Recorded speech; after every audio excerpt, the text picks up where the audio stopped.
સુરતનો ઉધના વિસ્તાર કે જ્યાં કેમિકલયુક્ત પાણી છોડાતા 11 એકમોની સામે કાર્યવાહી કરવામાં આવી. 22 એકમોને નોટિસ આપવામાં આવી છે, જ્યારે 11 એકમોને સીલ કરી દેવામાં આવ્યા. મહાનગરપાલિકાની ડ્રેનેજ લાઇનમાં કેમિકલયુક્ત પાણીના નિકાલ માટે 11 ઔદ્યોગિક એકમોને ગેરકાયદે જોડાણ લીધું હતું. પ્રોસેસિંગ યુનિટમાં વપરાયેલું દૂષિત પાણી ખાડી અને ડ્રેનેજ લાઇનમાં છોડવામાં આવતું હતું. સ્થાનિકોની ફરિયાદ બાદ મનપાએ તપાસ કરી 11 એકમોને સીલ કરી દીધા. સુરતથી સમાચાર. સુરતમાં મેટ્રોની કામગીરીના કારણે વેપારીઓ પરેશાન થઈ રહ્યા છે. ભાગડ રાજમાર્ગ વિસ્તારમાં એક તરફ મેટ્રો ટ્રેનની કામગીરી ચાલી રહી છે, તો બીજી તરફ રોડ સાંકડો હોવાથી વેપારીઓ પરેશાન થયા છે.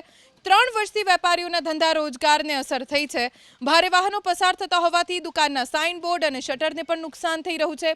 વેપારીઓ અનુસાર મેટ્રો પ્રશાસને માત્ર 7 ફૂટ રસ્તો ખુલ્લો રાખ્યો, પરંતુ યોગ્ય રીતે લેવલ ન કરતા વેપારીઓને હાલાકી થઈ રહી છે. કેટલાક વેપારીઓએ કપાતમાં ગયેલી જમીનનું પૂરતું વળતર ન મળ્યું હોવાનો પણ લગાવ્યો આરોપ.